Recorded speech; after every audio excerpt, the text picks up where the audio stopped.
예, 성도님 인사드리겠습니다. 마라나타. 자주 이렇게 강단에 설 기회가 없기 때문에 항상 낯섭니다, 이 자리가. 예, 이제 말씀을 준비하는 형제님들이 많이 좀 은사 가진 형제님들이 더 일어나서 이 자리가 또 하나님 말씀이 전해지는데, 또 우리 성도님들이 또 하나님을 더 알아가는데 더 이렇게 좀 은사 가진 분들이 더 나타났으면 하는 간절한 마음이 있습니다. 예, 오늘은 성령의 마지막 열매 절제라는 주제로 성도님께 교제를 나누길 원하는데요. 뭐 아시는 분들은 아시겠지만 저희 이제 어머니께서 남원 그 변사골 밑에 자그마한 이제 그 밭에다가 사과나무를 심어서 이제 그 사과 농사를 짓고 있습니다. 고랭지 지역이어서 참 사과가 맛있다고 합니다.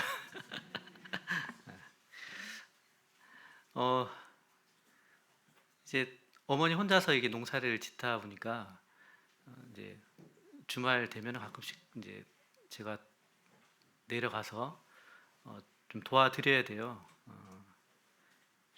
형제 삼형제이긴 한데 위에 형님은 이제 인천에 살아서 거의 내려오지 못하고, 또 동생은 뭐 인테리어 일 하는데 토요일 날도 일을 하고 좀 바쁘게 살고 있어서 이제 주말이면 이제 제가 좀 자주 내려가서 일을 도와드려야 되는데 제가 이제 그 하는 일이 사무실에 앉아서 그냥 하루 종일 앉아서 그 행정적인 일만 하다 보니까 참 그 내려가서 일은 도와드린다고 내려가지만 참 힘들더라고요. 잠깐 하루 그 일하는 건데 얼마 이게 도움도 못 되고 또 오후에 또 교회 일한다고 또 훅 올라와 버려요. 그래서 참 자식이 있으나 참 도움이 많이 못 되는 참 불효자입니다, 불효자. 이제 본의 아니게 이제 그 사과 농사하는 것을 옆에서 지켜보면서 이제 몇 해 되었어요. 이제 사과 이제 봄철에 이제 거름을 이렇게 뿌리는 것부터 시작을 해서 이제 꽃이 나면 이제 막 무수하게 꽃들이 이제 나는데, 이제 꽃들을 다 이제 필요한 꽃들만 남기고 이제 제거를 하고, 또 이제 꽃을 딴 이후에는 또 그 이제 열매를 맺는 이제 여러 이제 자그마한 그 알맹이들이 이제 여러 이제 나요. 그러면 그 작은 것들 중에서 가장 이제 사과가 잘 이제 클 것을 하나를 남기는 일을 이제 열매를 속는다고 하거든요. 이제 그 일을 해야 되고 이제 뭐 매월 뭐 한 차례 두 차례씩 이제 살충제를 이제 뿌리는 또 일을 해야 되고요. 또 이제 그 밭에 나는 이제 풀들을 또 제초를 해야 되고, 또 열매가 이제 자라면서 또 새들이 와서 또 그 열매를 이제 쪼아 먹어요. 그러면 이제 그런 것들도 또 막아야 되고, 인력으로 할 수 있는 이런 부분도 있지만 또 하늘도 도와줘야 됩니다. 또 때에 따라서 또 비를 내려줘야 되고, 또 사과가 익어야 할 때는 또 그 이제 햇빛이 또 이 사과를 비춰서 또 빨갛게 또 잘 익도록 해야 되고, 또 그게 부족하면 어떻게 하죠? 바닥에다가 그 반짝반짝하는 또 그런 것 반사 그것을 깔아서, 비닐을 깔아서 또 사과가 또 빨리 익을 수 있도록, 그것조차도 안 되면 이제 약을 또 뿌려야 됩니다. 사과가 이렇게 빨갛게 예쁘게 보이도록 또 그런 또 약이 또 있어요. 또 그런 약도 뿌리고, 사과 이 한 입 내가 내 입에 들어오기까지. 그 우리 그 이제 그 농사의 그 농부들의 그 마음을 알아야 된다. 밥 한 톨 남기면 안 된다 이렇게 어른들 말씀하시나요? 사과 이렇게 이런 열매 맺기까지의 과정이 참 어려운 과정을 거쳐서 이렇게 열매를 맺는 것을 보게 되는데요. 성령의 열매라고 해서 성경에는 이제 9가지의 열매들을 기록하고 있잖아요.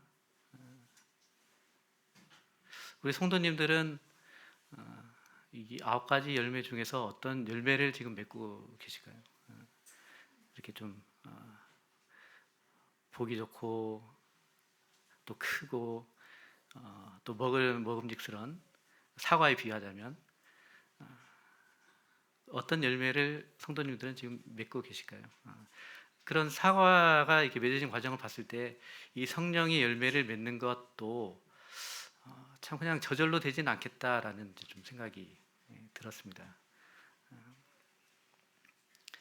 말씀해 보니까 이제 이 9가지 열매가 나오는데 제목을 성령의 마지막 열매라고 이렇게 했긴 했지만 이 성령 열매가 이제 사랑,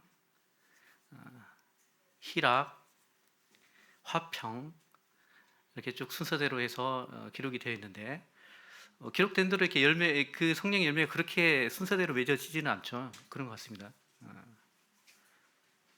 그리고 어떤 이제 목사님은 이 9가지 열매를 좀 이렇게 분류를 하셨어요. 앞에 나오는 사랑, 희락, 화평은 하나님과의 관계에서 맺는 열매고 두 번째의 3가지 오래 참음, 자비, 양선은 사람들과의 관계에서 맺는 열매고 마지막 3가지 충성, 온유, 절제 이 3가지는 나 자신과의 관계에서 맺어진 열매라고 이렇게 구분도 하고 있습니다. 사랑부터 시작해서 이렇게 쭉 마지막 절제까지의 어떤 그 순서가 뭐 어떤 구분에 의해서 이제 이렇게 할 수 있는지 잘 모르겠지만 마지막에 이 절제가 있는 거에 대해서 이제 이런 이제 생각을 하신 분이 있어요. 절제는 앞에 있는 그런 성령 열매들을 열매답게 해주는 아니면 그 열매를 완성시켜주는 그런 역할을 한다라고 이제 그렇게 말씀하시는데 한번 보겠습니다. 절제 없는 사랑은 싸구려 해픈 사랑이 될 수 있습니다. 절제 없는 희락은 타인의 아픔을 외면하거나 더 아프게 할 수도 있습니다. 절제 없는 화평은 게으름과 나태로 연계될 수도 있습니다. 절제 없는 오래 참음은 화병을 만들고 한을 남길 수 있습니다. 절제 없는 자비는 스스로 일어설 수 있는 힘과 능력을 가로막는 결과를 초래할 수도 있습니다. 절제 없는 양선은 완벽주의, 결벽주의가 될 수 있습니다. 절제 없는 충성은 쉼과 기쁨이 없는 노동이 될 수도 있습니다. 절제 없는 온유는 이래도 좋고 저래도 좋은 줏대없는 사람이 될 수도 있습니다. 좀 공감이 가시는가요? 예. 성령의 마지막 열매 절제에 대해서 오늘 교제할 텐데요. 먼저 이 절제라는 단어의 정의 먼저 보실게요. 두 번째 마디 절자에다가 억누를 제자를 쓰는 이 절제예요. 정도에 넘지 아니하도록 알맞게 조절하여 제한한다. 그런 뜻을 가지고 있습니다. 정도에 넘지 아니하도록 알맞게 조절하여 제한한다. 뭐 이런 절제와 관련된 좀 유사한 그런 단어들을 생각해봤는데, 뭐 이런 재물이나 뭐 이런 그런 돈하고 관련돼서는 뭐 절약이라는 이런 말도 있을 수 있겠죠. 함부로 쓰지 아니하고 꼭 필요한 데에만 써서 아낀다. 그 성령 열매 중에 인내라는 그 열매도 있었는데요. 인내, 참을 인내, 견딜 내자 써서 괴로움이나 어려움을 참고 견딤. 어, 인내는 외부에서 오는 어떤 고난이나 어려움들을 견뎌내는 것이 인내라면, 이 절제는 내부에서 어떤 일어나는 어떤 욕구나 뭐 이런 욕망 뭐 이런 것들을 이제 자제시키는, 조절하는 그런 게 되겠죠. 금욕이라는 말도 있는데요. 이건 금지하는 거죠. 그 욕구나 욕망을 억제하고 금하는, 절제와 이제 더 이제 강하게 하는 부분이 될 것 같습니다. 한자성어로는 이제 화유불급 뭐 이게 좀 비슷한 용어가 되지 않을까 싶은데요. 지나칠 과, 오히려 유, 아니불, 미칠 급자에서 정도를 지나치면 미치지 못함과 같다. 오히려 과해버리면 그 부족함만 못하다는 그런 이제 표현이 되겠는데요. 이런 이제 용어들을 생각하면서 이게 떠오르는 이야기 한 편이 생각이 났습니다.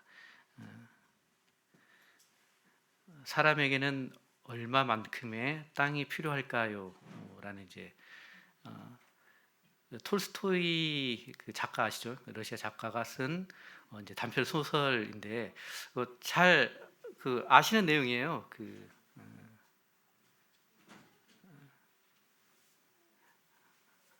근데 이야기로 잘 아는 내용인데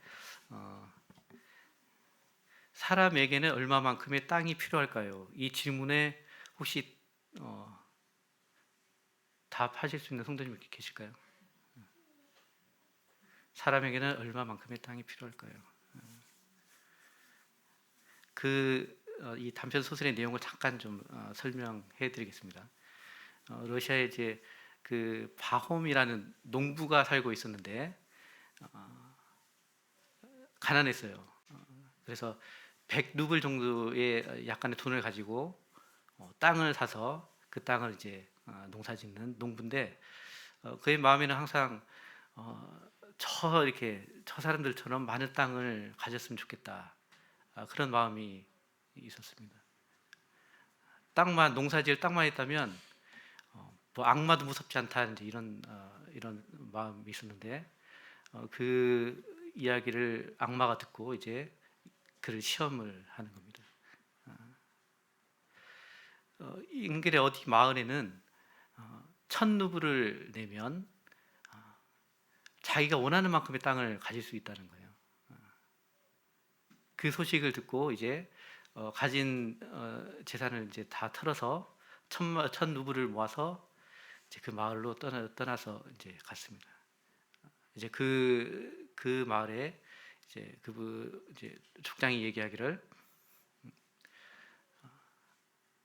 이 스토리 잘 아시죠? 예. 원하는 만큼의 땅을 가질 수 있다.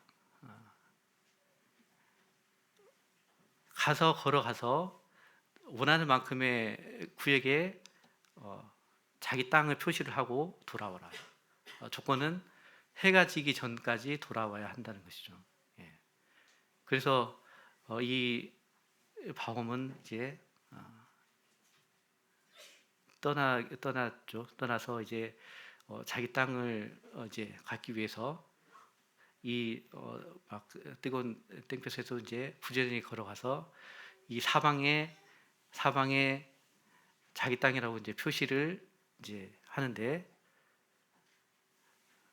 갈수록 뭐 이 비옥한 땅이 나타나니까 그 욕심에 그만 어느덧 서산에 해가 지금 뉘어뜨질 때까지 돌아갈 생각을 못 하고 있었던 거예요. 큰일 났다고 이제 시작했던 그 출발선으로 돌아가는데 어떻게 했죠? 시간이 이제 안 될 것 같으니까 죽도록 뛰었습니다. 그래서 출발선에 도착은 했어요. 그렇지만 이제 그 무리가 돼서 피를 토하며 쓰러지고 말았습니다.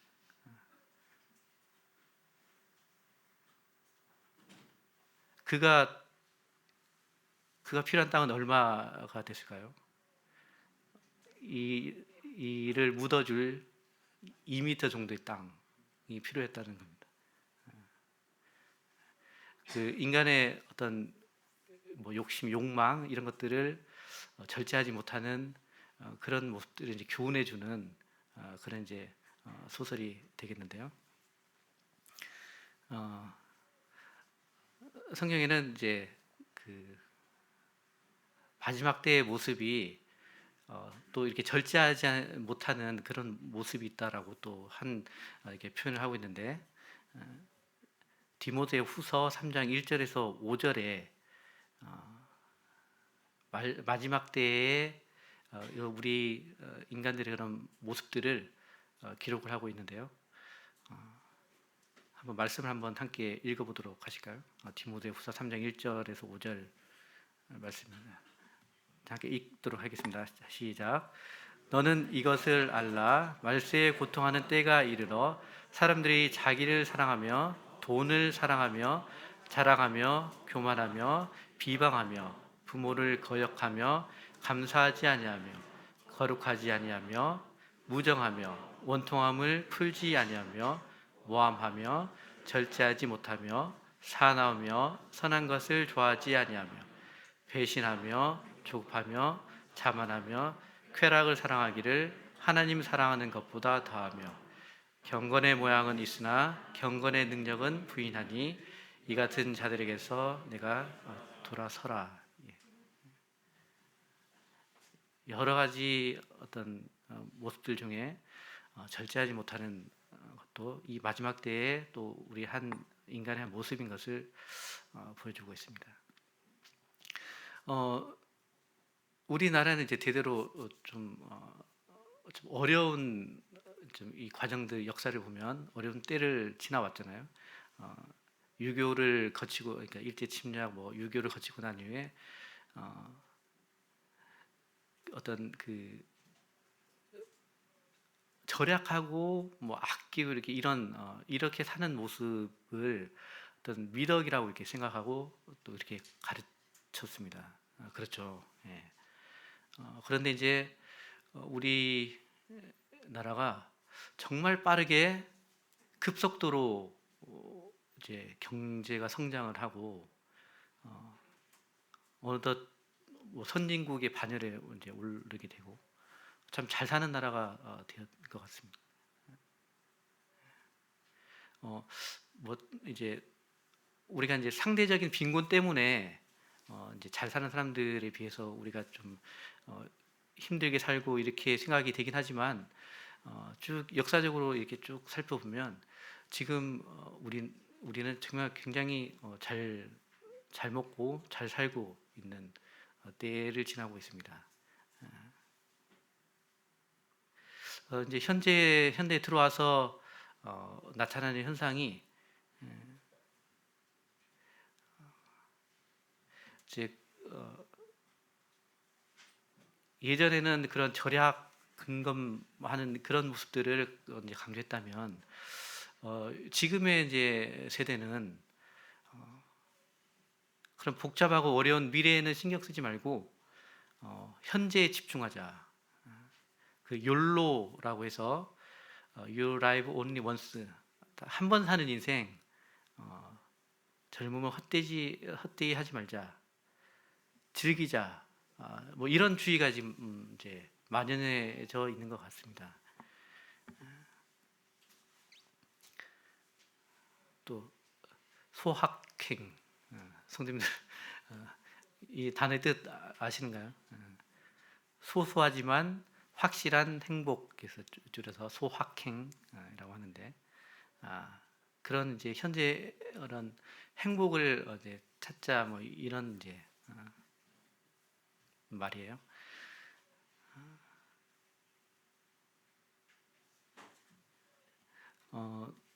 그 먹방이라고 해서 이거 다 지금 다 이걸 먹습니다. 이 아가씨가 이걸 다 먹어요. 놀랍죠. 예. 그 이걸 보면서 이런 이제 이 먹는 방송이 어, 사람들이 많이 이렇게 이런 것들을 보거든요. 조회수가 굉장히 높죠.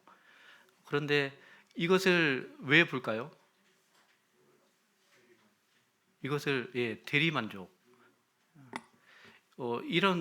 이런 모습을 이렇게 부러워하는 게 아니라 어, 먹고 싶어서 보는 게 아니라 먹기 싫어서 보는 것이에요. 이해되시는가요? 내가 먹으면 살쪄서 그러니까 먹는 거 보면서 이제 대리 만족을 하는 거죠.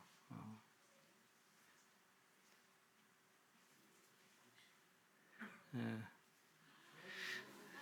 이런 식당 실제 합니다. 있습니다. 가보신 분도 계실 거예요. 80가지의 반찬을 한 상에 이제 내놓는다는데요. 순창에 있는 남원집이라는 식당에서 그런데 6인 이상에 와야 6인 이상 있을 때 이렇게 상을 준비를 해준다고 합니다. 이거 어떻게 하죠? 이거 반절이나 먹을까요?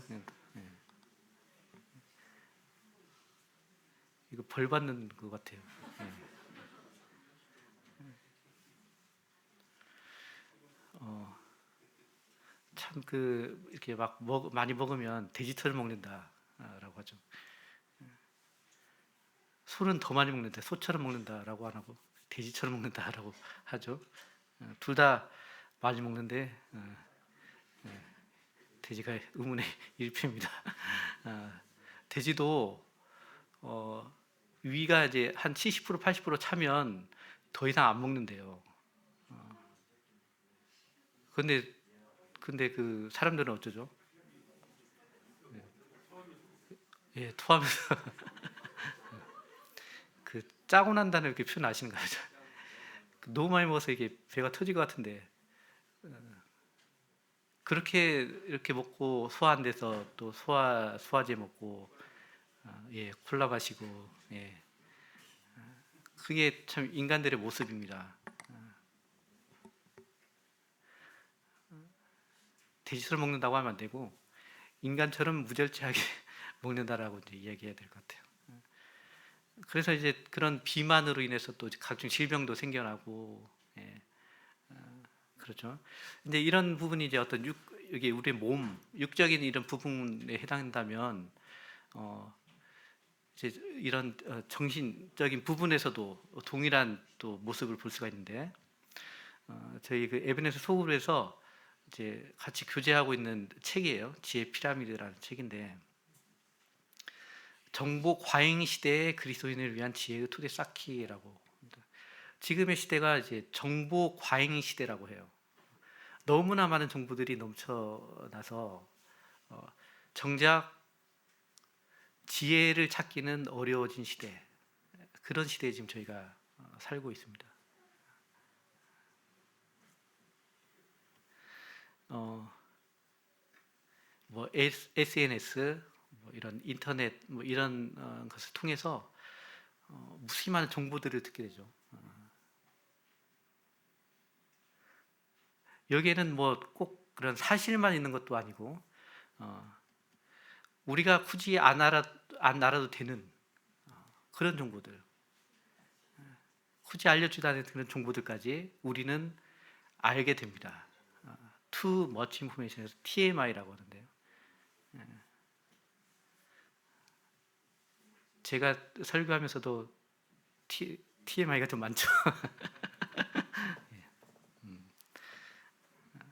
그러면서 우리의 뇌는 우리가 음식을 막 이렇게 많이 먹어서 위가 이제 과부하가 되는 것처럼 우리의 뇌도 이런 많은 정보가 들어옴으로써 뇌에 과부하가 걸린다는 것이에요.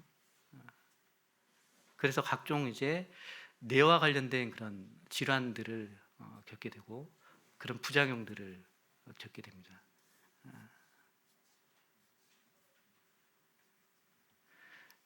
이분이 아이폰을 들고 나오면서 변화된 모습입니다. 2007년도에 세상에 아이폰이 나오고 그로부터 이제 15년이 흘렀는데요. 아이폰이 나오기 전과 나오기 후의 세상이 얼마나 많이 변화됐는지 성도님들은 이 지금 시대를 살아왔으니까 아실 거예요. 아마 현대 이런 그 사회를 구분하면 2007년도 스마트폰이 나오기 전과 후로 또 나눌 수 있을 것 같아요. 과연 이 스마트폰으로 못하는 게 뭘까라는 생각까지 들어요. 과연 이 스마트폰으로 할 수 없는 게 뭘까? 많은 것들을 지금 우리는 스마트폰을 통해서 할 수가 있잖아요. 각종 그런 앱들이 막 이 안에는 깔려 있어서 그런 것들을 활용해서 우리가 뭐 일을 처리하는 데서만 도움도 받기도 하고 그런데 이것이 정작 좋지만은 않은 것 같습니다. 이로 인해서 나타나는 그런 부작용들이 많이 생겨나고 있어요. 하루 평균 스마트폰 사용 시간이 4시에서 5시간 미만이 21%, 1시간에 2시간 미만이 20%, 뭐 많은 시간을 우리는 스마트폰과 함께 지금 생활을 하고 있고요. 스마트폰으로 가장 많이 하는 것은 메신저, 또 채팅, 통화 이렇게 되고 또 엔터테인먼트에서 음악, 동영상 이런 콘텐츠들을 즐기는 것, 게임, 포털 검색, 교통 날씨, 기상 일상 정보 확인, 쇼핑, SNS 활동, 특별한 목적 없이 이용 이런 것도 있고 사진 찍기, 금융 관련 서비스 이용 이렇게 많은 일들을 스마트폰을 통해서 또 하고 있습니다.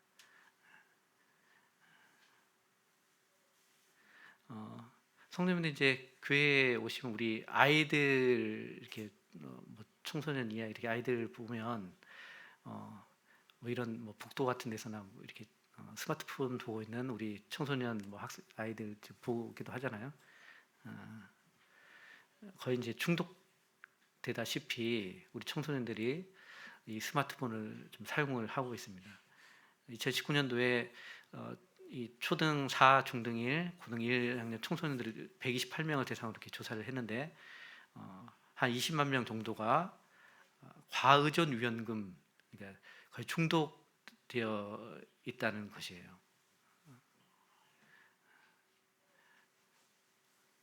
흔치 않게 집에서도 그렇고 교회에서도 그렇고 어디 많이 보시는 현상일 것 같습니다. 그냥 이렇게 방치해 두면 이게 우리 좀 사회에 좀 큰 문제가 되지 않을까도 싶거든요. 근데 이제 이것이 청소년만의 문제는 아닌 것 같습니다. 성인 남녀 10명 중 4명도 스마트폰 중독이라고 생각을 한대요. 별다른 목적 없이 수시로 켜서 보는 사람이 그런 증상으로 이제 생각하는 것이 별다른 목적 없이 수시로 켜서 보는 것이 75%이 없으면 불안함, 또 PC나 TV보다 편함, 손 대면 싱하는 줄 모름, 다른 용무 중에도 스마트폰을 함. 이런 현상이 있으면 이제 스마트폰 중독이라고 이제 생각을 한다는 것이에요. 우리 한번 성도님들 우리 자가 진단 한번 해보도록 하겠습니다. 한번 손을 이렇게 드셔서 10개 중에 과연 몇 개나 해당되는지 한번 체크 한번 해보시죠. 3개까지는 정상이고요. 4개에서 7개는 중독 초기, 8개에서 10개는 심한 중독이라고 합니다. 한번 10번까지 한번 읽어봐 드릴게요. 한번 자 손을 한번 들어보세요. 그래서 한번 이렇게 한번 하나 몇 개씩 한번 적어보시죠. 자, 손 안 드시네요. 한번 자 마음속으로 한번 세보세요. 자, 1번 눈 뜨자마자 가장 먼저 확인한다. 화장실 갈 때 무조건 들고 간다. 집에 두고 나오면 너무 불안하다. 걸으면서 사용하다 자주 부딪힐 뻔한다. 설치된 앱이 30개 이상이고 대부분 사용한다. 손에 없으면 세상과 단절된 기분이다. 심심하다 싶을 때는 무조건 들여다본다. 1시간 이상 사용하지 않기가 어렵다. 잠들기 직전까지 사용한다. 나는 중독이 아니다를 눈 감고 적을 수 있다. 자, 저는 세 개 정상인 것 같습니다. 성도님은 어떠신가요?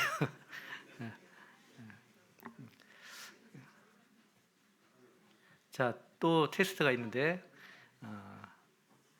그 손목 건초염이라는 이제 그건데 이제 손목을 많이 사용하는 분들한테 나타나는 그런 게 질환이래요. 엄지를 이렇게 안에 이렇게 손을 감싸시고 이렇게 앞으로 하면 당겨서 밀어보세요. 이렇게 괜찮으신가요? 아프신가요? 아프시면 스마트 중독에 중독일 가능성이 높습니다. 이 메신저 보낼 때나 스마트폰 사용할 때 엄지 손가락을 많이 사용하잖아요. 그러면서 대부분의 그 많이 사용하는 사람들에게 나타나는 증상이 하나라고 그렇습니다.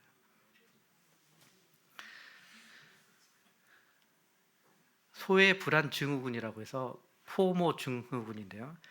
유행에서 뒤처지는 것에 대해 두려움과 스트레스를 느끼는 증상, 포모 증후군을 이제 느끼는 사람들이 많이 나타나고 있어요. 이 포모 증후군에 대해서 한번 좀 이렇게 자세히 알려준 영상이 있어서 같이 보도록 하겠습니다.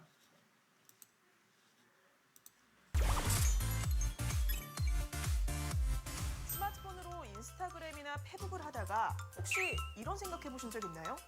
어라, 다들 핑크뮬리 배경으로 사진들 많이 올렸네. 나도 이번 주말에 가서 사진 찍고 와야 되나? 요즘 인스타에 땡땡버거 줄 서서 먹은 인증샷이 대세네.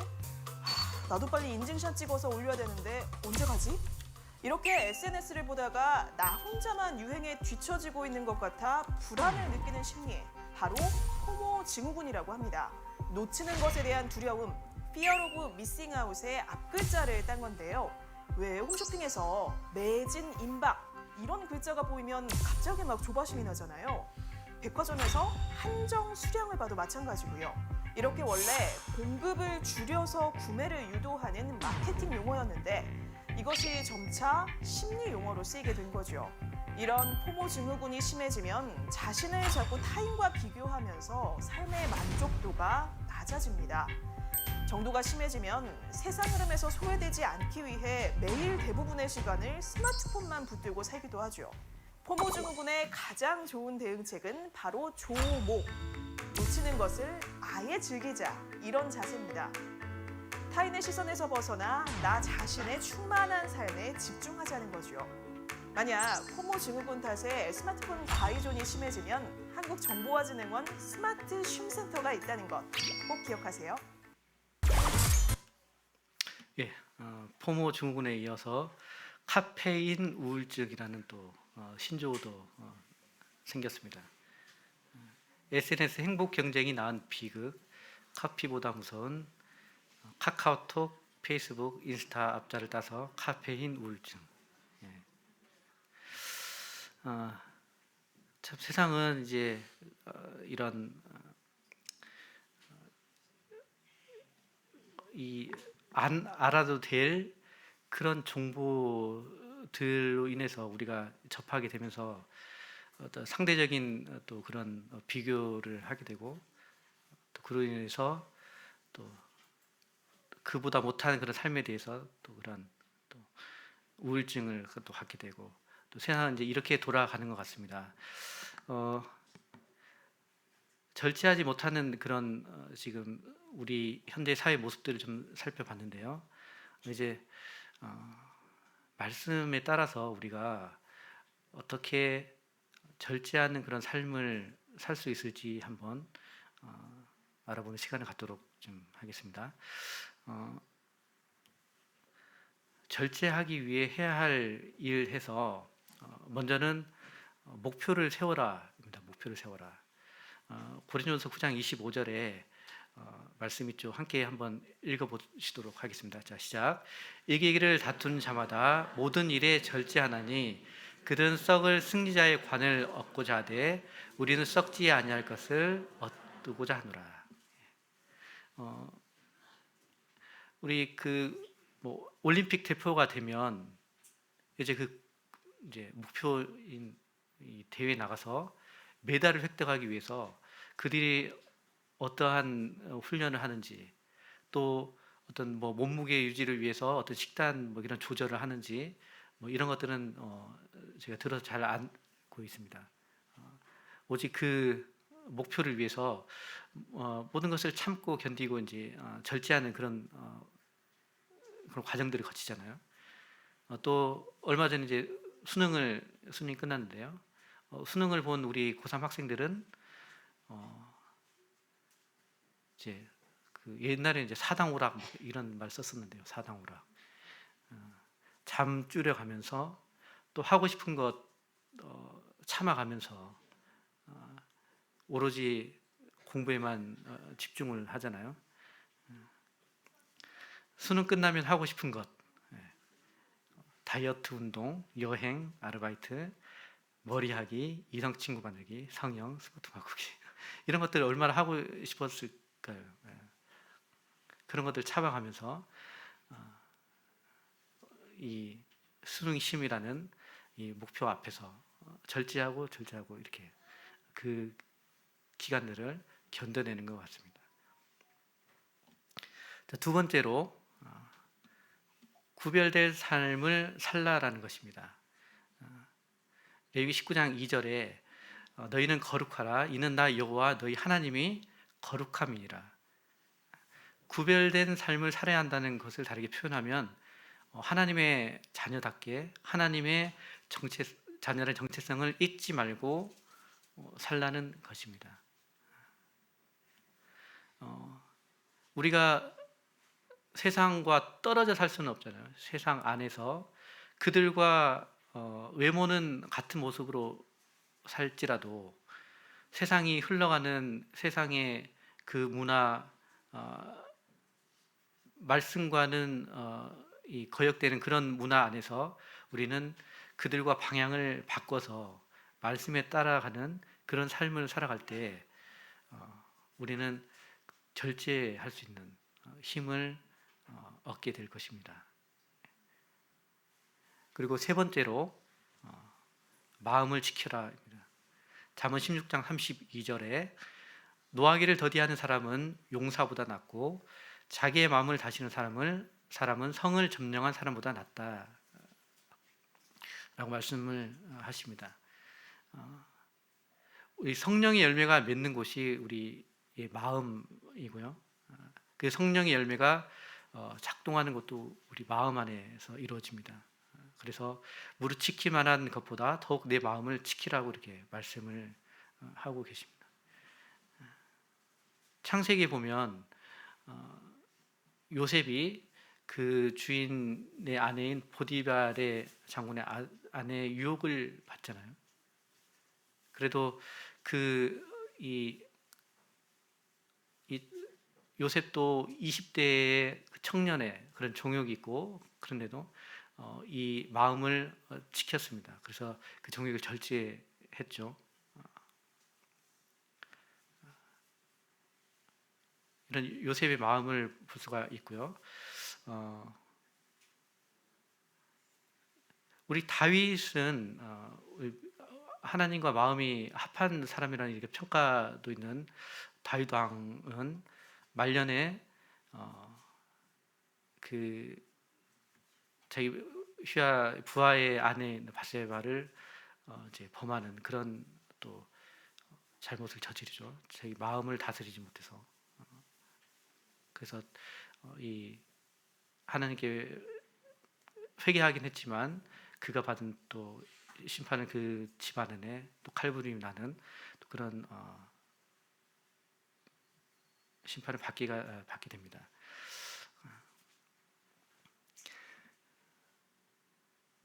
절제는 신앙의 필수 과목입니다. 그리스도께서 우리를 구원하신 것은 생명과 경건에 이르게 하셔서 우리를 하나님과 교제하게 하는 데 목적이 있습니다. 그 목표에 도달하기 위해서 이제 한번 이것은 말씀 같이 찾아보고 교제 나누도록 하겠습니다. 베드로후서 1장 1절부터 11절까지 말씀입니다.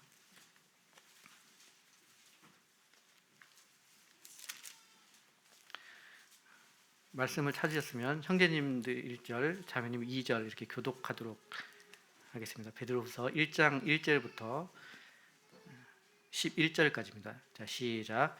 예수 그리스도의 종이며 사도인 시몬 베드로는 우리 하나님과 구주 예수 그리스도의 의를 힘입어 동일하게 보배로운 믿음을 우리와 함께 받은 자들에게 편지하노니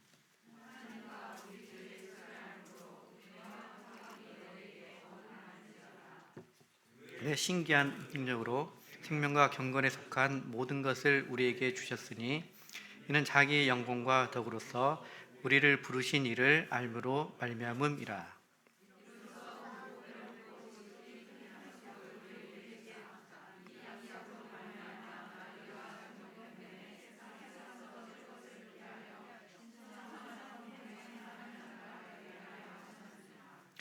그러므로 너희가 더욱 힘써 너희 믿음의 덕의 지식을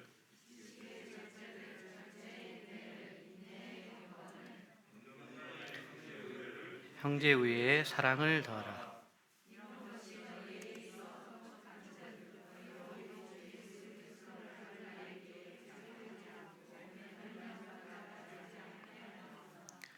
이런 것이 없는 자는 맹인이라. 멀리 보지 못하고 그의 옛죄가 깨끗하게 된 것을 잊었느니라.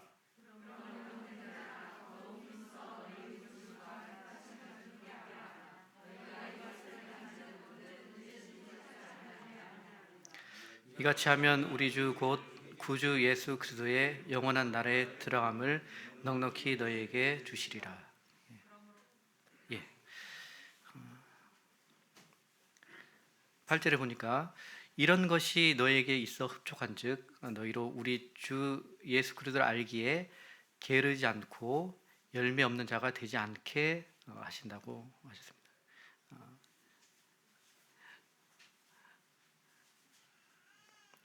우리가 얻은 이 믿음에 덕을 더하고 덕의 지식의 절제의 인내를, 인내의 경건의 형제우애를, 형제의 사랑을 더했을 때 우리는 더욱 예수님을 알아가게 되고 또 열매 맺는 그런 삶을 얻게 될 것입니다.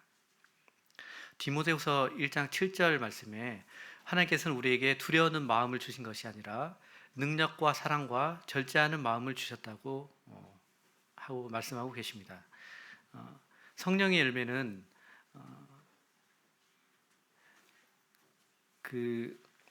우리의 어떤 노력이나 우리의 행위로서 되는 것이 아니라 성령님께서 맺어주시는 생산하는 그 열매입니다.